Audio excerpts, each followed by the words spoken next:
திருச்சிற்றம்பலம். புழியர்கோன் வெப்பொழித்த புகழீர்கோன் கழல் போற்றி, ஆழிமிசை கல் மிதப்பில் அணைந்த பிரான் அடி போற்றி, வாழி திரு நாவலூர் வன்றொண்டர் பதம் போற்றி, ஊழிமலி திருவாத ஊரர் திருத்தாள் போற்றி. திருச்சிற்றம்பலம். So today we are continuing our discussion of 7.39 tiruttoṇḍattogai, and we have been looking at verse number 5. And in the last few sessions, we had discussed the story of Thirunjana Sambandar, and today we will continue with the remaining devotees on that fifth verse. But before that, let's have one of you read the fifth verse. So, Ramashna.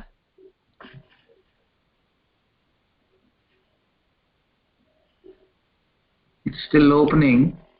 Still opening? Okay, then we'll go to Madhuri. Madhuri. Okay. Vambu ara varivandu manam naramalayam Malarum malarum madumalar nar kondrayan adi alal pena embiran sambandan adiyarkum adiyen EyarkOn kalikkAman adiyarkum adiyen nambiran thirumUlan adiyarkum adiyen நாட்டம் மிகு கண்டிக்கும் மூர்க்கார்க்கும் அடியேன் அம்பரான் சோமாசி மாறனுக்கும் அடியேன் ஆரூரன் ஆரூரில் அம்மானுக்கு ஆளே. Very good. So we had seen Sambandar. So in this verse, Sundarar describes Sambandar in the first 1.5 lines. As I have mentioned, all the songs are 4 lines, but the lines are long, so I show it in 2 lines in the printouts. So, Vambara varivandu manamnara malarum madumalar nar kondrayan adiyalal pena, that is 1 line. Embiran sambandan adiyarkum adiyen EyarkOn kalikkAman adiyarkum adiyen, that is the 2nd line. So, the Sambandar comes in 1.5 lines. Vambara varivandu manamnara malarum மதுமலர் நர் கொன்றையான் அடியலால் பேணா எம்பிரான் சம்பந்தன் அடியார்க்கும் அடியேன். So the first line describes Shiva and says Sambandar worships nothing but Shiva's feet. That's how he describes Thirunjana Sambandar. So that is a wonderful story, and that we have seen over the last 3-4 sessions.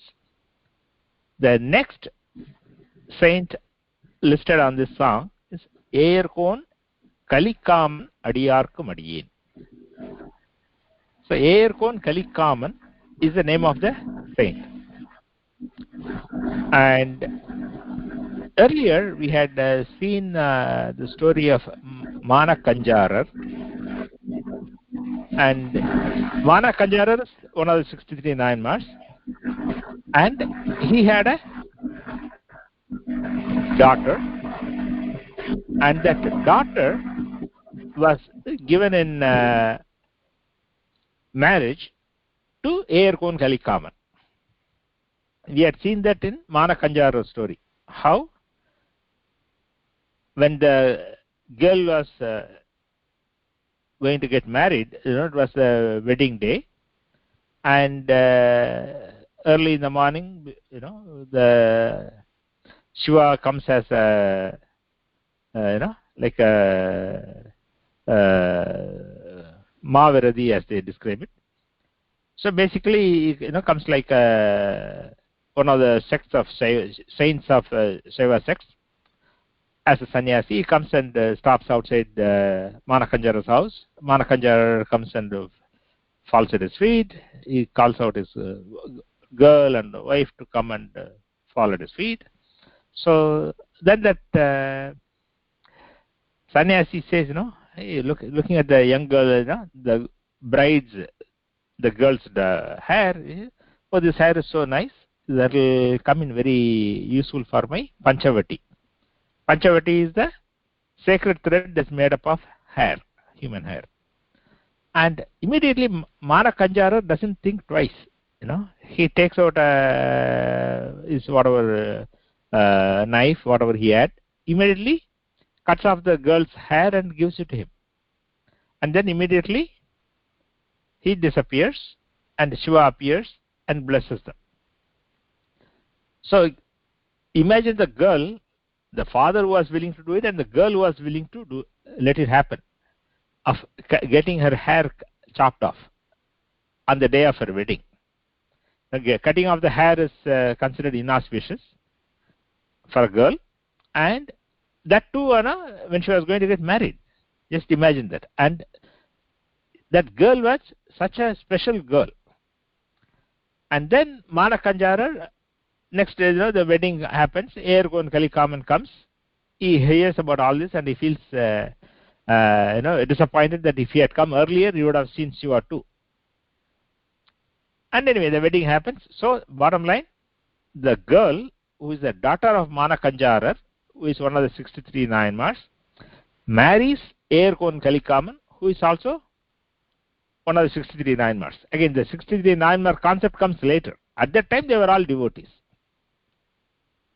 So, this is the background. So, EyarkOn kalikkAma, his wife is the daughter of Manakanjarar.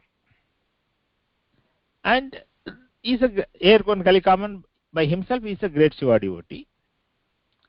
And he lives in a place in the Chola kingdom, maybe 50 kilometers from Thiruvarur, maybe 100 kilometers, whatever, 50, 60 kilometers from Thiruvarur.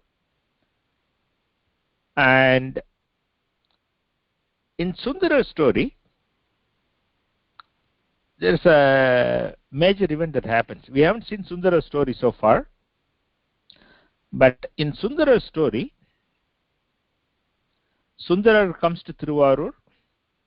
When he is in the temple, he happens to cross paths with a girl who is a temple dancer, and he is attracted to that girl immediately. And because Sundarar is a Shiva slave, he cannot act anything. So he goes to Shiva and says, "Oh Shiva, I am attracted to that girl. I want to marry her. Help me." So Shiva goes in the dreams of that girl, dreams of the Brahmins of Thiruvarur, and he says, marry this girl to Sundarar. So everybody comes together, marries the temple dancer, her name is Paravai, to Sundarar. So Sundarar is happily married. He is living in Thiruvarur like a grahastha life. And then, after some time, maybe a year or so, he goes on a pilgrimage. He comes to the northern part of Tamil-speaking region, what we call as Chennai today, that region. And in the Chennai region, about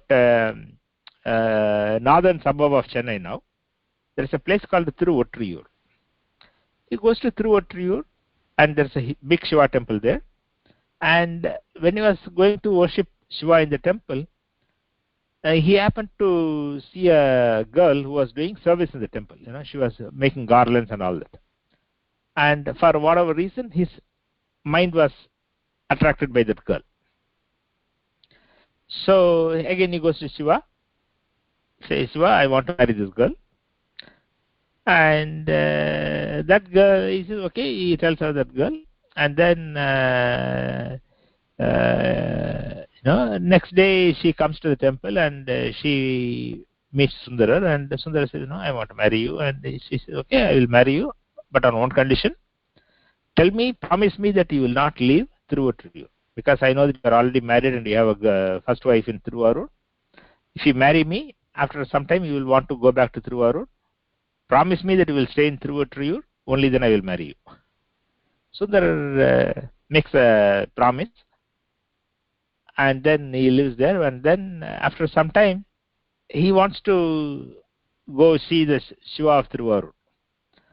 So he could not bear to be separated from Thiruvarur's Tyagaraja Swami. So one day he breaks his promise and leaves Thiruvuttriyur and starts walking towards Thiruvarur. As soon as he left Thiruvuttriyur, Sundarar's eyes go blind. Then Sundarar comes to Thiruvarur On the way at Kanchipuram, he prays and he gets one eye back. He comes to Thiruvarur, he prays and gets the second eye back. Okay, now he has got both eyes back. And then he goes to, he wanted to go back to his first wife in Thiruvarur. But his first wife, she tells through people that let him not ever think of coming into this house. When he went to Thiruvattur and got married again, I have nothing to do with him anymore. So Sundarar was, very unhappy. How he wanted to become go back to his first wife.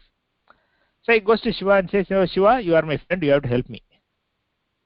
So Shiva goes as a messenger in the form of a priest to the first wife and tells her that, hey, Sundarar is a good guy. You should take him back. Then she says, he may be a priest in the Thiruvarur temple, but don't get involved in our family life. I have nothing to do with him. Don't even talk about it again. So the Swami goes back to Sundarar and says, oh Sundara, I went and told her, but she was not budding. She was not budging. What can I do? Then Sundara says, oh Swami, how can you say this? I am depending on you. You have to help me. Please. So Swami again goes second time house. Then she opens the door. This is all happening in the evening, right? Like 8 o'clock, 9 o'clock in the evening. So she opens her door and finds the temple priest again standing outside again. She gets upset, Why are you doing this again and again? I told you I have nothing to do with this guy. Don't even bring back the topic. Please go away. It is not good for you to come to my house at this hour. Then Shiva shows her true form, that he is Shiva, and tells her that she should take him back. And of course, Paravai, says, oh Swami, if you tell me, how can I say no? She yields. Then Swami tells Sundara. Sundara comes back and still lets him in. Then they are back to normal life. So this news spread. And that news reached EyarkOn kalikkAma. EyarkOn kalikkAma nAyanAr, you were saying, what kind of a devotee is Sundaran? He may be a great devotee. He may be he may be singing songs. He may be, friends with Shiva. But this is terrible. How can a devotee do this?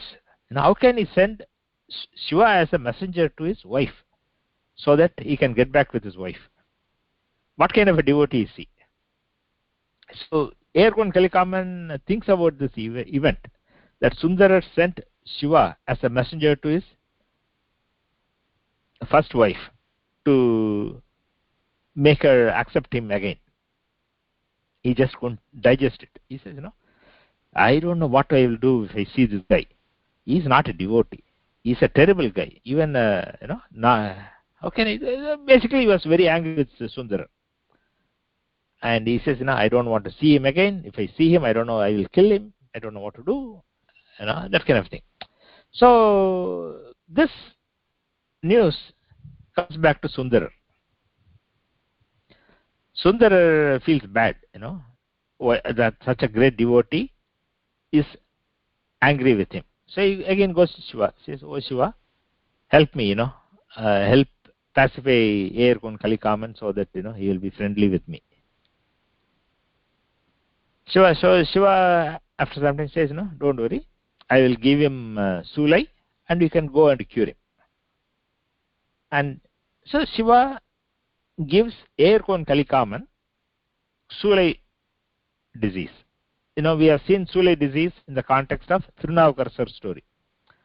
Sulai is one of the stomach pains, right? Abdominal pain, stomach pain. I don't know what exactly it is. It could be appendicitis, it could be pancreatitis. We don't know what it is, right? It could be a liver problem, something in the stomach. So it's a terrible, painful thing, and unbearable pain it gives, and people typically die. So he's suffering from this sulai disease for a couple of days, and then he prays to Shiva, oh Shiva, what is this? Help me cure this. How can I give you? I can't bear this pain. Then Shiva tells him that, as a Ashariri, Sundaran will come and he will cure you of this disease. And when he heard this, he was highly dejected, because he doesn't want to see Sundarar, and he doesn't want to. He's so upset with him, and he may harm him if he see him. That kind of a anger he had. And then Shiva told this to Sundarar, right? I'll give you this disease to him. You go cure him.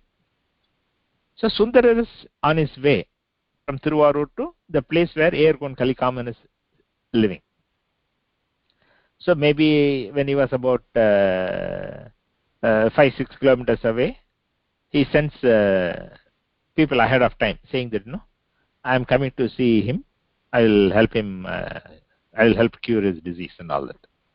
So messengers come ahead of Sundarar to EyarkOn kalikkAma's house, and they tell him that Sundarar is on his way to help EyarkOn kalikkAma nayanar. And then the messengers go back. So as soon as EyarkOn kalikkAma heard this news, he was extremely unhappy. He says, I would rather die than be cured of this disease by this Sundarar. So he takes a knife, kills himself. So he is in his bedroom or wherever inside the house, in a pool of blood. He is dead. And his wife happens to see this, and she comes and she, you can imagine how a wife will be feeling when a husband has killed himself. And as this is happening, messenger comes and says, Sundarar will be here in another half an hour or 1 hour. And then immediately this lady, right, the EyarkOn kalikkAma's wife,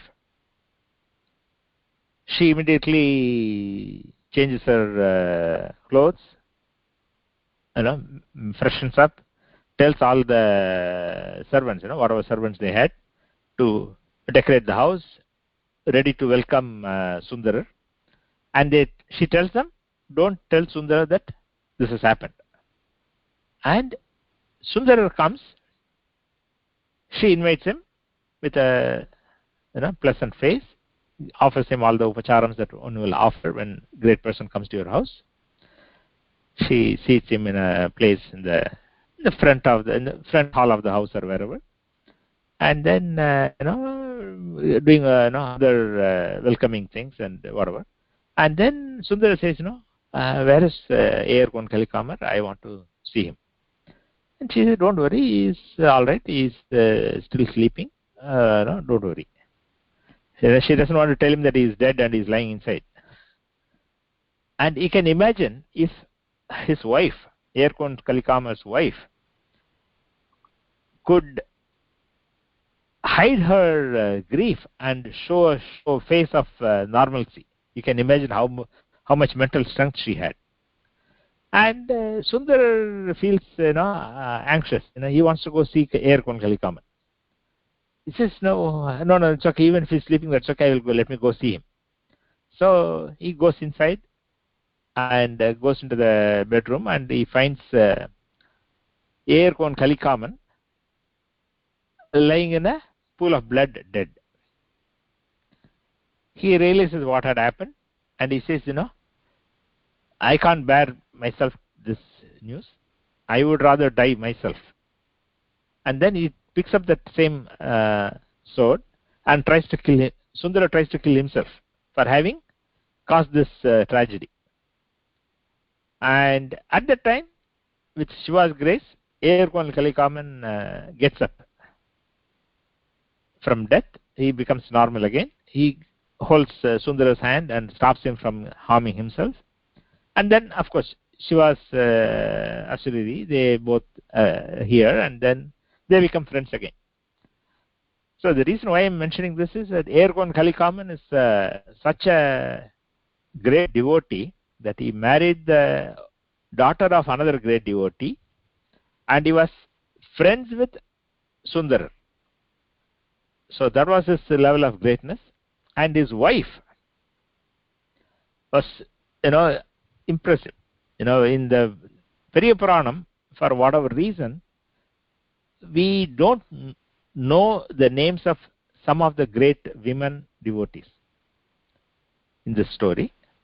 And for whatever reason, they were not sung as by name in Sundarar's tiruttoṇḍattogai. So, for example, Tirunavukkaras's older sister, Tilagavati, that Tilagavati is not mentioned in tiruttoṇḍattogai, but she is the one who acted like a guru to Tirunavukkarasar. So she is such a great person. But her name is not in the 63 nayanmar list. Similarly, this lady, who is the daughter of Mana Kanjarar and who is the wife of EyarkOn KalikkAma, she was a great devotee. But we don't have her name in Periya Puranam. So we don't know her name. We just know her as daughter of so-and-so, wife of so-and-so. Anyway, so that is the brief story of EyarkOn KalikkAma. Any comments? If you have, you can unmute yourself and ask.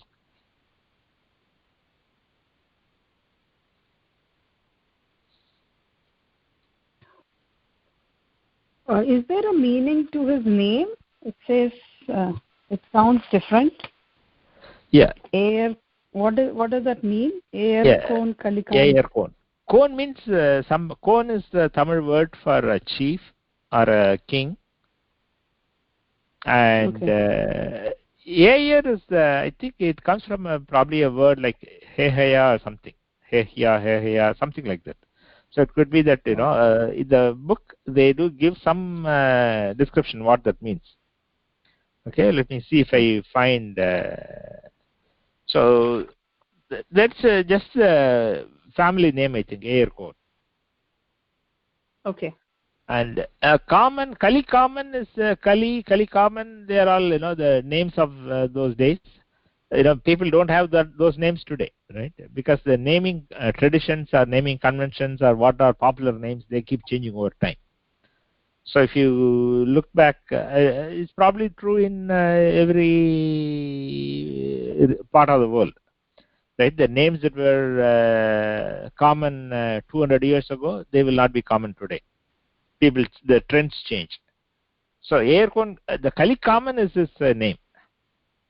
Okay. And EyarkOn is like a family name. The lineage, right? The Gotram or similar things, right? They have those not Gotram, but you get an idea. The family traditional names they have, like this lineage or this caste or whatever. Okay. That's how it is. Okay. Yeah. Okay. Then next on the list is Nambiran thirumUlan adiyarkum adiyen. Nam Piran. Nam is our, Piran is Lord. Our Lord, thirumUlan adiyarkum adiyen. I am the servant of servants of thirumUlan, who is our Lord, who is our master. Basically, thirumUlan is the name of the saint, and his story is one of the interesting stories, and he is one of the authors of the Tirumurai. So we have this 12 volumes of Tirumurai, right? The first 3 volumes are Sambandar thevaram, next 3 volumes are Tirunavukkarasar thevaram, 7th volume is Sundarar thevaram, 8th volume is Manikavachaka's songs, Thiruvachakam and Thirukkovayar. 9th volume is a Thiruvissaipa, which is a collection of songs by several saints. Then the 10th volume is called the thirumUla. thirumUla is a major work. It's a very unique work, very major work. thirumUla has 3,000 songs, and it covers both the stotram part and the shastram part. It covers prayers, it covers philosophy, it covers yoga shastram, it covers how to, all the philosophical underpinnings of Shaivam and Shaktam and all those things it covers. And so that is a very major work, and that thirumUla was sung by thirumUla.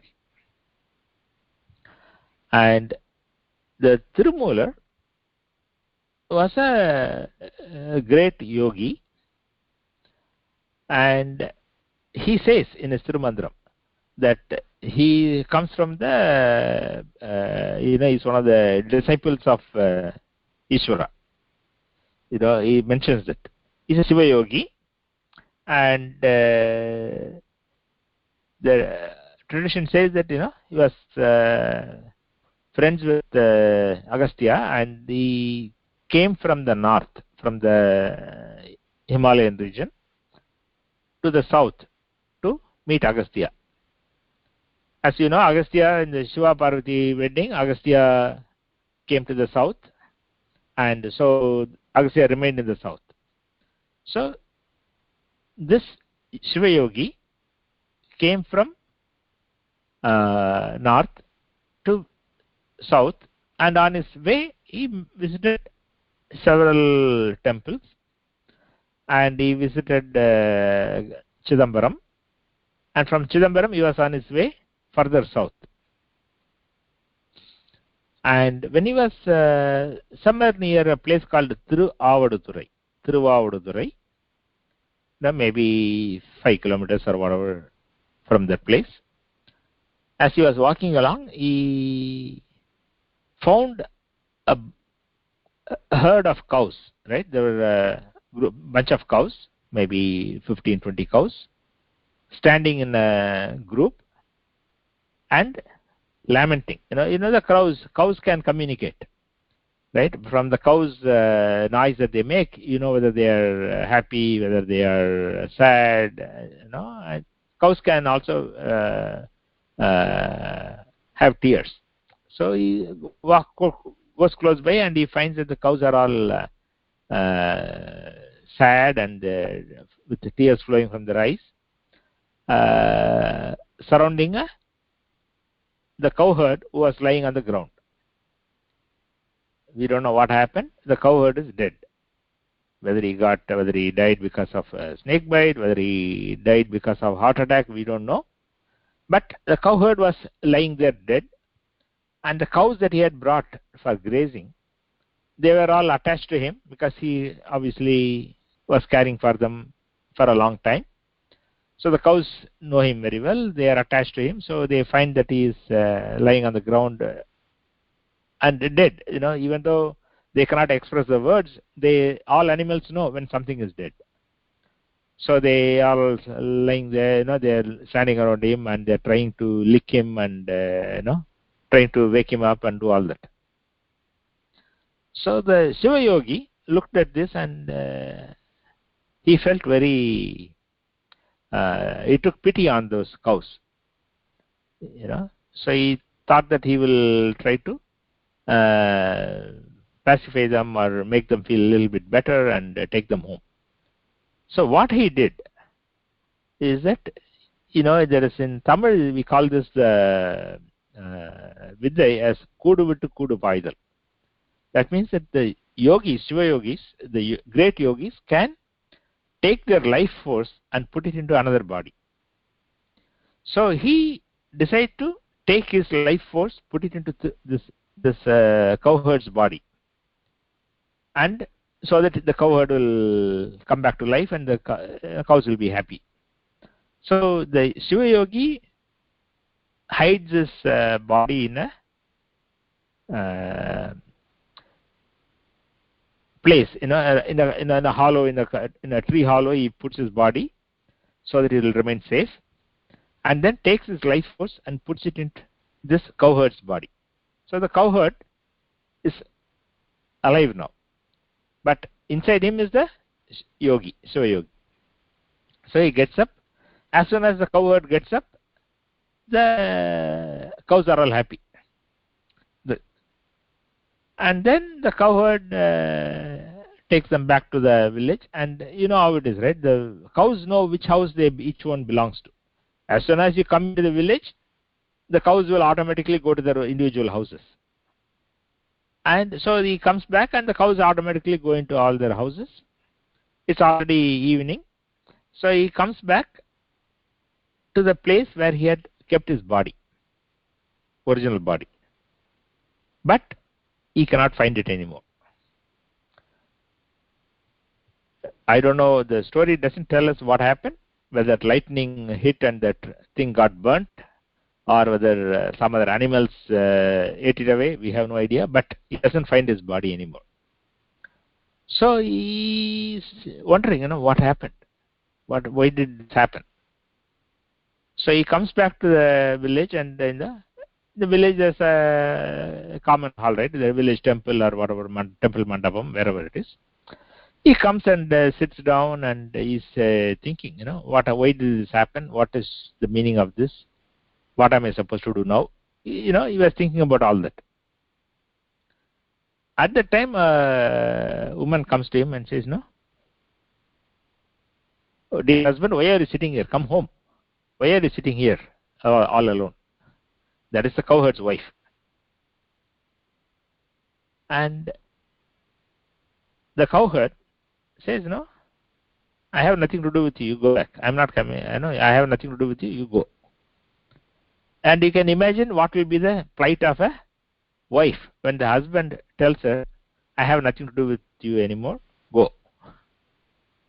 She immediately comes back and tells her relatives, right? Whatever, in-laws, parents, whatever, all the other relatives in the village. Say, this is my husband is acting very strangely. He's refusing to come home, and he says he has nothing to do with me anymore. So they all come back and try to talk him to go home. And he says, hey, I'm not coming home. Go. Then they go to the village elders, to complain that this guy is saying this. As village elders, he will help us. So the village elders, the learned scholars and the Brahmins who are the village elders, they go and talk to this guy. The Mulan is the name of the cowherd. We don't know the name of the Shiva yogi. We only know the name of the cowherd, which is Mulan. And they talk to this cowherd, and the scholar, the learned man, when they talk to the cowherd, they already know that this cowherd doesn't speak like a cowherd, right? What education level they have, right? They never go to school. Their way they speak, what they talk about, what topics they can talk on, you already know, right? What they know, and they also know this cowherd for a long time because he has grown up in this village. But today, when they are talking to him, his language is different, the vocabulary is different, the concepts are different, his way he responds is different, everything is different. After trying to convince him and after discussing with him, the village elders know that something else has happened. This guy has become a jnani, and he is not going to go back to his family life.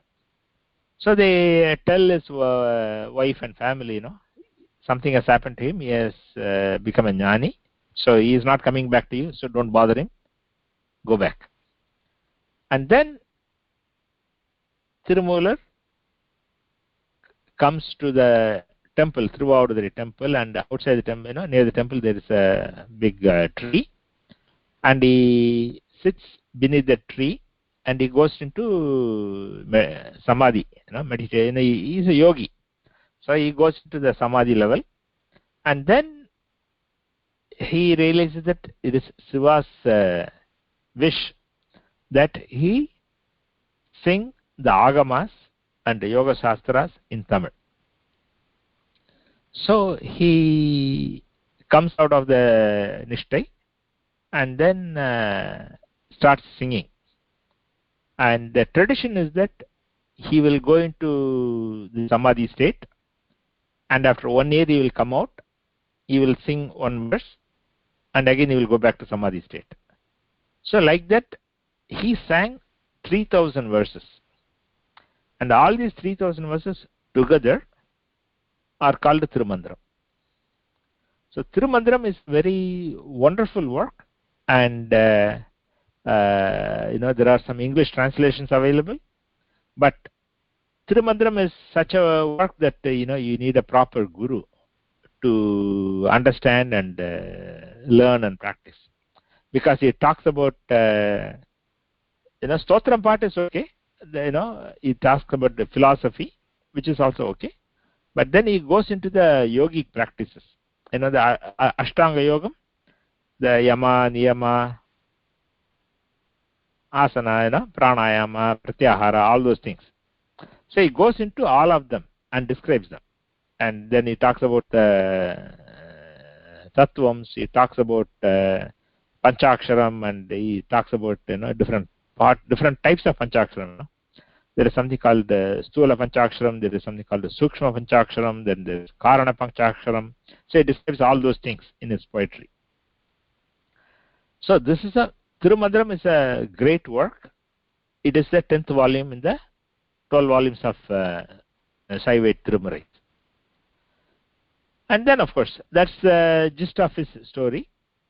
And so his time is believed to be before Sambandha's time, before Tirunavukarasar and Sambandha's time. And he stayed in meditation and sang this Tirumantram in the place called thirumUla, which is about 15-20 kilometers north of Kumbakonam. So that is the story of thirumUla. Any questions, comments? We can talk.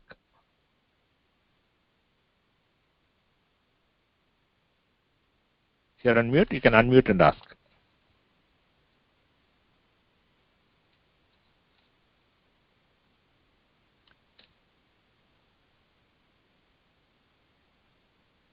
If there are no questions, we will conclude at this point for today, and we will continue our discussion next week again with the remaining stories.